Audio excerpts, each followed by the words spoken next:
So,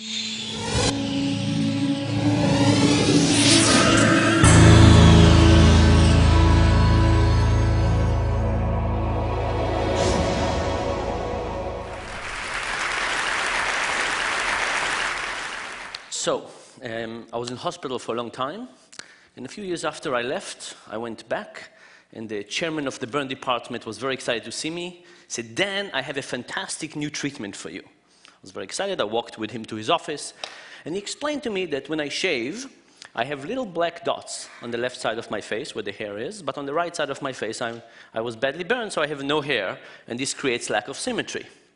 And what's the brilliant idea he had? He was going to tattoo little black dots on the right side of my face and make me look very symmetric. Sounded interesting. He asked me to go and shave. Let me tell you, this was a strange way to shave because I thought about it and I realized that the way I was shaving then would be the way I would shave for the rest of my life because I had to keep the width the same. When I got back to his office, I wasn't really sure. I said, "Can I see some evidence for this?"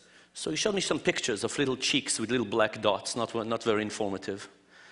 I said, "You know, what happened when I grow older and my hair becomes white? What would happen then?" "Oh, don't worry about it," he said. "We have laser, we can whiten it out." But I was still concerned, so I said, "You know what? I'm not going to do it." And then came one of the biggest guilt trips of my life. This is coming from a Jewish guy, right? So that means a lot. And he said, "Dan, what's wrong with you? Do you enjoy looking non-symmetric? Do you have some kind of perverted pleasure from this? Do women feel pity for you and have sex with you more frequently?" None of those happened. And this was kind of very surprising to me because I've gone through many treatments. There were many treatments I decided not to do, and I never got this guilt trip to this extent. But I decided not to have this treatment, and I went to his deputy and asked him what was going on. Where's this guilt trip coming from? And he explained that they have done this procedure on 2 patients already, and they need the 3rd patient for a paper they were writing. Now, you'd probably think that this guy is a schmuck, right? That's what it seems like. But let me give you a different perspective on the same story. A few years ago, I was running some of my own experiments in a lab. And when we run experiments, we usually hope that one group will behave differently than another. So we had one group that I hoped their performance would be very high, another group that I thought the performance would be very low. And when I got the results, that's what we got. I was very happy. Aside from one person, there was one person in the group that was supposed to have very high performance that was actually performing terribly. And he pulled the whole mean down, destroying my statistical significance of the test. So I looked carefully at this guy. He was 20-some years older than anybody else in the sample. And I remember that the drunken guy, came one day to the lab wanting to make some easy cash. And this was the guy. Fantastic, I thought. Let's throw him out. Who would ever include a drunken guy in the sample? But a couple of days later, we thought about it with my students. And we said, what would have happened if this drunken guy was not in that condition? What would have happened if he was in the other group? Would we have thrown him out then? We probably wouldn't have looked at the data at all, and if we did look at the data, we probably said, fantastic, what a smart guy who is performing this low, because he would have pulled the mean of the group lower, giving us even stronger statistical result that we could.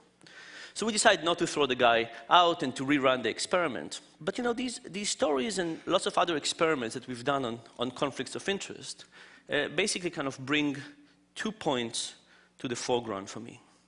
The first one is that in life we encounter many people who, you know, in some way or another try to tattoo our faces, right? They just have the incentives that get them to be blinded to reality and give us advice that is inherently biased.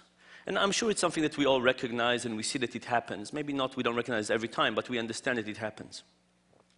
The most difficult thing, of course, is to recognize that sometimes we too are blinded by our own incentives. And that's a much, much more difficult lesson to take into account because we don't see how conflicts of interest work on us. When I was doing these experiments, in my mind, I was helping science, right? I was eliminating the data to get the true pattern of the data to shine through. I wasn't doing something bad. In my mind, I was actually, you know, a knight trying to help science move along. But this was not the case. I was actually interfering with the process with lots of good intentions.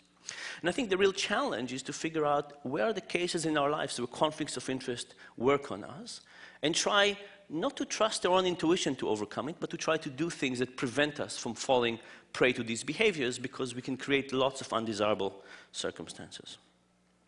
I do want to leave you with one positive thought. I mean, this is all very depressing, right? People have conflicts of interest, we don't see it, and so on. The positive perspective, I think, of all of this is that if we do understand when we go wrong, if we understand the deep mechanisms of why we fail and where we fail, we can actually hope to fix things. And that, I think, is the hope. Thank you very much.